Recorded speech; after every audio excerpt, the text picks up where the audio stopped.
부처님이 경고한 부모가 절대 하면 안 되는 3가지. 오늘 이 영상을 끝까지 보시면 여러분은 평생 모르고 지나갔을 수도 있는 정말 중요한 깨달음을 얻으실 겁니다. 바로 석가모니 부처님께서 2500년 전에 직접 말씀하신 부모가 자녀에게 저지르면 안 되는 3가지 무서운 업에 대한 이야기입니다. 이것을 알고 나면 여러분의 자녀와의 관계가 완전히 달라질 것이고 이미 성인이 된 자녀들과도 훨씬 더 좋은 관계를 만들어갈 수 있게 됩니다. 더 놀라운 것은 손자, 손녀들에게도 이 지혜를 적용할 수 있다는 점입니다. 이 영상 하나로 여러분 가족 전체의 행복이 달라질 수 있습니다. 영상 시작하기 전에 잠깐만요. 여러분, 구독 버튼과 좋아요 버튼을 먼저 꾹 눌러주시면 정말 감사하겠습니다. 여러분 한 분 한 분의 구독과 좋아요가 저에게는 정말 큰 힘이 되고 무엇보다 이런 소중한 지혜를 더 많은 어르신들과 우리 또래분들에게 전해드릴 수 있는 원동력이 됩니다. 특히 우리 시니어 세대에게 꼭 필요한 인생의 지혜와 복지 정보를 나누고 싶은 마음이 간절하거든요. 여러분의 작은 클릭 하나가 정말 많은 분들에게 도움이 됩니다. 여러분, 혹시 이런 마음 가져본 적 있으신가요? 내가 자식을 위해 이렇게 평생을 바쳐 살아왔는데 왜 우리 아이는 나를 멀리하려고 할까? 왜 내 말은 듣지 않으려고 할까 하는 답답한 마음 말입니다. 실제로 최근 한국보건사회연구원에서 발표한 조사 결과를 보면 60대 이상 부모의 무려 78%가 성인 자녀와의 소통에서 어려움을 느낀다고 응답했습니다. 이것이 바로 오늘 우리가 반드시 알아야 할 이유입니다.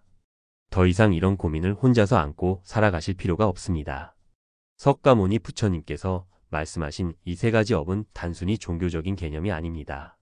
현실에서 실제로 일어나는 부모와 자녀 관계의 핵심 문제점들을 정확히 짚어낸 것입니다.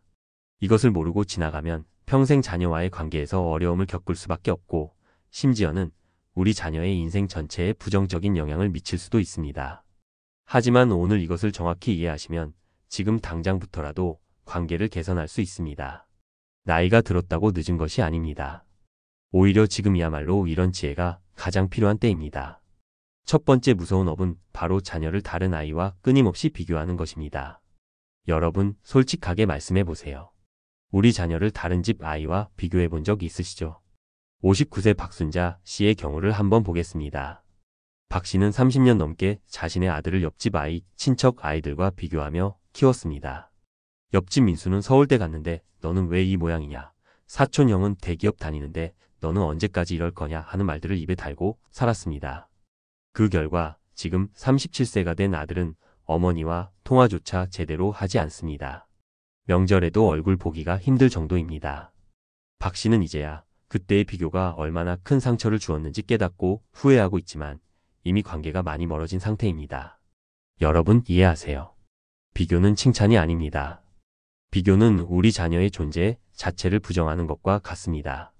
석가모니 부처님께서는 이를 두고 자녀의 자존감이라는 뿌리를 송두리째 뽑아버리는 행위라고 하셨습니다. 비교당한 아이는 평생 자신이 부족하다는 생각에 시달리게 됩니다.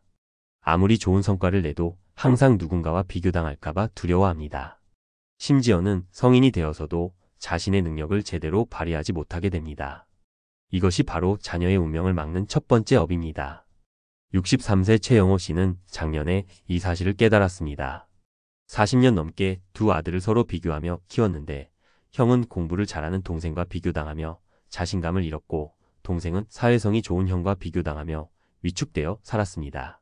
최 씨가 이 사실을 깨닫고 두 아들에게 진심으로 사과한 후 지금은 가족 관계가 완전히 달라졌다고 합니다. 형은 자신만의 장점을 인정받으면서 자신감을 되찾았고 동생도 더 이상 형과의 비교에서 벗어나 자신의 길을 당당하게 걸어가고 있습니다. 늦었다고 생각하지 마세요. 지금이라도 깨닫는 것이 중요합니다. 실제로 아동심리학 전문가들의 연구 결과를 보면 어린 시절 지속적으로 타인과 비교당한 아이들은 성인이 되어서도 열등감에 시달리는 경우가 많다고 합니다. 자신의 가치를 스스로 인정하지 못하고 항상 다른 사람의 인정을 받아야만 안심하게 됩니다. 이런 아이들은 결혼 생활에서도 직장 생활에서도 어려움을 겪는 경우가 많습니다. 자신에 대한 확신이 없기 때문에 중요한 순간에 주저하게 되고 그로 인해 기회를 놓치는 일이 반복됩니다. 두 번째 무서운 업은 화를 내며 자녀에게 독한 말, 저주의 말을 하는 것입니다. 여러분, 화가 날 때 이런 말 해본 적 있으신가요? 너 같은 자식 왜 낳았나 몰라. 이러고 살 바에야 차라리 죽어버려라. 너는 정말 쓸모없다. 같은 말들 말입니다. 61세 김미숙 씨는 딸이 고등학생일 때 성적이 떨어졌다는 이유로 너는 정말 바보다. 이렇게 살면 나중에 거지 된다는 말을 했습니다. 그 딸은 지금 35세가 되었는데 아직도 그때의 상처로 인해 어머니와의 관계가 어색합니다. 자신감도 많이 부족해서 좋은 기회들을 놓치는 경우가 많다고 합니다. 김 씨는 그때의 말을 후회하고 있지만 딸의 마음속 깊은 상처는 쉽게 아물지 않고 있습니다. 석가모니 부처님께서는 부모의 입에서 나오는 독한 말이 자녀의 마음에 독이 되어 평생 따라다닌다고 하셨습니다. 이것은 과장이 아닙니다. 실제로 뇌과학 연구 결과를 보면 부모로부터 들은 부정적인 말들이 아이의 뇌 구조에까지 영향을 미쳐서 평생 자존감과 성취 능력에 악영향을 준다고 나와 있습니다. 특히 존재 자체를 부정하는 말들은 아이의 정체성 형성에 치명적인 영향을 미칩니다. 화가 나더라도 절대로 자녀의 존재 자체를 부정하는 말은 해서는 안 됩니다. 67세 이철민 씨는 젊었을 때 사업이 어려워서 스트레스가 많았습니다. 그때마다 아들에게 화를 내며 너 때문에 내가 이렇게 고생한다. 내가 없었으면 내 인생이 이렇지 않았을 것이다 라는 말을 자주 했습니다. 그 아들은 지금 42세가 되었는데 결혼도 못하고 혼자 살고 있습니다. 아버지에 대한 원망도 크지만 무엇보다 자기 자신에 대한 확신이 없어서 인간관계를 제대로 맺지 못한다고 합니다. 자신이 존재해서는 안 되는 사람이라는 생각이 마음 깊이 자리 잡고 있어서 누군가와 가까워지는 것을 두려워합니다. 이철민 씨는 이제야 그때의 말들이 얼마나 큰 상처가 되었는지 깨달았다고 후회하고 있습니다. 더 안타까운 것은 이런 말들이 대를 이어서 전해진다는 점입니다. 어린 시절 부모로부터 독한 말을 들으며 자란 아이들은 자신이 부모가 되었을 때도 똑같은 말을 자녀에게 하게 되는 경우가 많습니다. 이것이 바로 부정적인 업보가 대를 이어가는 무서운 현실입니다. 하지만 이 고리는 우리 세대에서 끊을 수 있습니다. 우리가 깨달으면 우리 자녀들은 더 이상 그런 상처를 물려받지 않게 됩니다. 세 번째 무서운 업은 자신이 이루지 못한 꿈을 자녀에게 강요하는 것입니다. 여러분 중에도 이런 분들 계실 겁니다. 내가 못 다닌 대학을 우리 아이는 꼭 가야 한다. 내가 못 가진 직업을 우리 아이는 가져야 한다고 생각하시는 분들 말입니다. 58세 정현숙 씨는 자신이 간호사가 되고 싶었지만 집안 사정으로 포기했습니다. 그래서 딸에게 무조건 간호사가 되라고 강요했습니다. 딸은 미술에 재능이 있었고 화가가 되고 싶어 했지만 어머니의 강요로 간호학과에 진학했습니다. 지금은 간호사로 일하고 있지만 매일이 괴롭다고 합니다. 자신의 적성과 맞지 않아서 일에서 성취감을 느끼지 못하고 그로 인해 인생 전체가 불행하다고 느끼고 있습니다. 정 씨는 딸의 행복을 위해서라고 생각했지만 결과적으로는 딸을 불행하게 만들었다는 사실을 이제야 깨닫고 있습니다. 석가모니 부처님께서는 이를 두고 자녀 본연의 재능과 가능성을 짓밟는 가장 무서운 업이라고 하셨습니다. 각자에게는 타고난 재능과 성향이 있는데 부모의 욕심으로 그것을 무시하면 그 아이는 평생 자신의 진정한 길을 찾지 못하고 헤매게 된다는 것입니다. 이것은 단순히 직업 선택의 문제가 아닙니다. 그 사람의 인생 전체, 행복 자체와 직결되는 문제입니다. 자신이 좋아하고 잘할 수 있는 일을 하지 못하는 사람은 평생 공허함을 느끼며 살아갈 수밖에 없습니다. 65세 한상호 씨는 아들이 음악을 좋아했지만 안정적이지 않다는 이유로 공무원이 되라고 강요했습니다. 아들은 결국 공무원이 되었지만 20년 넘게 공무원 생활을 하면서 한 번도 행복했던 적이 없다고 합니다. 매일 출근하는 것이 고통이고 일에서 보람을 느끼지 못해서 우울증까지 생겼습니다. 지금도 틈틈이 기타를 치지만 이미 늦었다는 생각에 더욱 우울해합니다. 한 씨는 이제야 아들의 음악적 재능을 억압한 것을 후회하고 있지만 이미 시간은 너무 많이 흘렀습니다.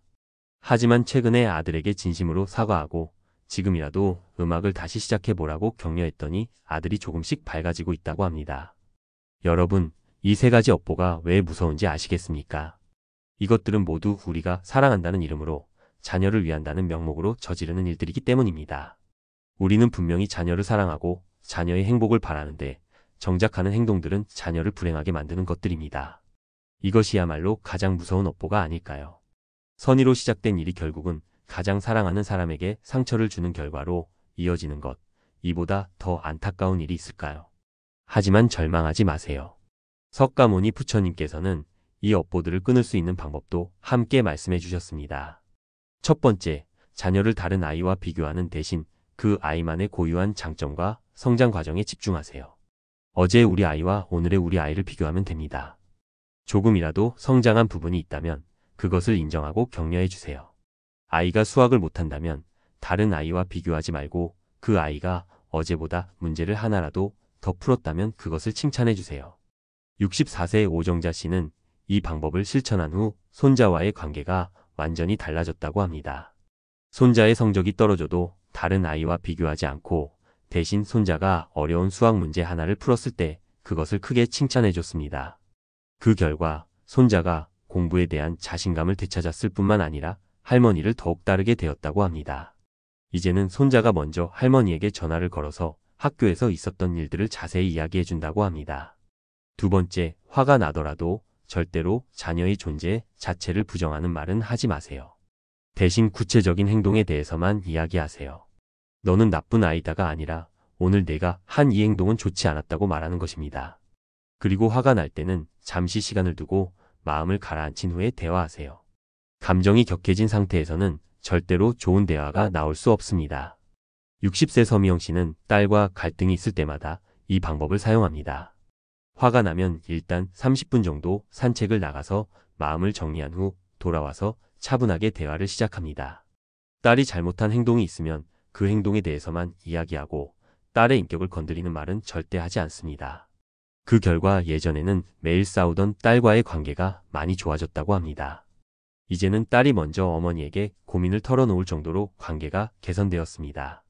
세 번째, 자녀에게 자신의 꿈을 강요하지 말고 그 아이가 진정으로 원하는 것이 무엇인지 들어보세요. 비록 우리가 보기에는 불안정해 보일 수 있지만 그 아이가 좋아하고 잘할 수 있는 일이라면 지지해 주세요. 성공의 기준은 우리가 정하는 것이 아니라 그 아이 스스로 정하는 것입니다. 돈을 많이 버는 것만이 성공이 아닙니다. 자신이 좋아하는 일을 하며 행복하게 사는 것이 진정한 성공입니다. 62세 박동수 씨는 아들이 요리사가 되고 싶다고 했을 때 처음에는 반대했습니다. 요리사는 힘들고 돈도 많이 못 번다고 생각했기 때문입니다. 하지만 아들의 진심 어린 설득을 듣고 마음을 바꿨습니다. 아들이 요리할 때 행복한 표정을 보고 이것이 아들의 진정한 길이라는 것을 깨달았습니다. 지금 그 아들은 유명한 레스토랑의 주방장이 되어서 매우 행복하게 살고 있습니다. 비록 대기업 직장인보다는 수입이 적을지 모르지만 매일매일이 즐겁다고 합니다. 박 씨는 만약 그때 아들의 꿈을 막았다면 지금의 행복한 아들을 볼 수 없었을 것이라고 말합니다. 여러분, 이미 성인이 된 자녀가 있으시다면 늦었다고 생각하지 마세요. 지금이라도 진심으로 사과하고 관계를 개선할 수 있습니다. 66세 김영수 씨는 작년에 40세가 된 아들에게 어린 시절의 상처에 대해 진심으로 사과했습니다. 처음에는 아들이 받아들이지 않았지만 김 씨가 꾸준히 노력한 결과 지금은 아들과 매주 만나서 식사를 할 정도로 관계가 좋아졌습니다. 아들도 아버지의 진심을 느끼고 과거의 상처를 조금씩 치유해가고 있다고 합니다. 또한 손자, 손녀가 있으시다면 이 지혜를 꼭 적용해 보세요. 조부모의 역할은 부모와는 다릅니다. 더욱 무조건적인 사랑을 줄 수 있는 위치에 계시기 때문에 이 세 가지 업보를 피하고 올바른 사랑을 실천하신다면 손자, 손녀에게 평생 잊지 못할 좋은 추억과 자신감을 선물해 주실 수 있습니다. 손자, 손녀들에게는 할머니, 할아버지가 세상에서 가장 든든한 지지자가 되어주세요.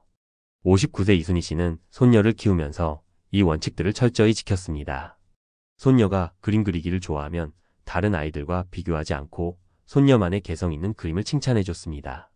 화가 나더라도 손녀의 인격을 부정하는 말은 절대 하지 않았고 손녀가 원하는 것을 존중해줬습니다. 그 결과 손녀는 자신감이 넘치고 창의적인 아이로 자라고 있으며 할머니와의 관계도 매우 돈독합니다. 손녀는 할머니를 세상에서 가장 좋은 사람이라고 말하며 할머니와 보내는 시간을 가장 행복해합니다.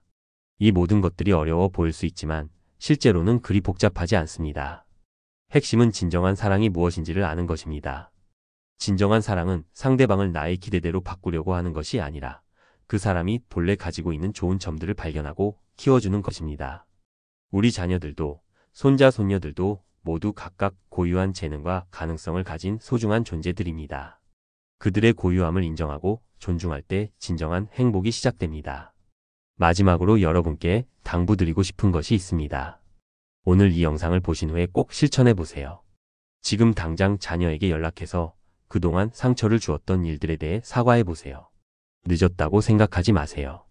진심은 언제나 통합니다. 그리고 앞으로는 이 세 가지 업보를 절대 저지르지 않도록 항상 마음에 새기고 계세요. 우리가 바뀌면 우리 가족 전체가 행복해집니다. 지금까지의 내용을 다시 한번 정리해 드리겠습니다. 첫 번째, 자녀를 다른 아이와 비교하는 것은 자녀의 자존감을 무너뜨리는 무서운 업이므로 절대 하지 마세요. 대신 그 아이만의 고유한 장점과 성장에 집중하세요. 두 번째, 화가 나더라도 자녀에게 독한 말이나 저주의 말을 해서는 안 됩니다. 이런 말들은 평생 자녀의 마음에 상처로 남아 자녀의 인생을 망칠 수 있습니다. 세 번째, 자신이 이루지 못한 꿈을 자녀에게 강요하지 마세요. 각자에게는 타고난 재능과 적성이 있으므로 그것을 존중하고 지지해주는 것이 진정한 사랑입니다. 이 세 가지만 지키셔도 자녀와의 관계가 완전히 달라질 것입니다. 그리고 이 지혜를 손자, 손녀들에게도 적용하시면 더욱 행복한 가족이 될 수 있습니다.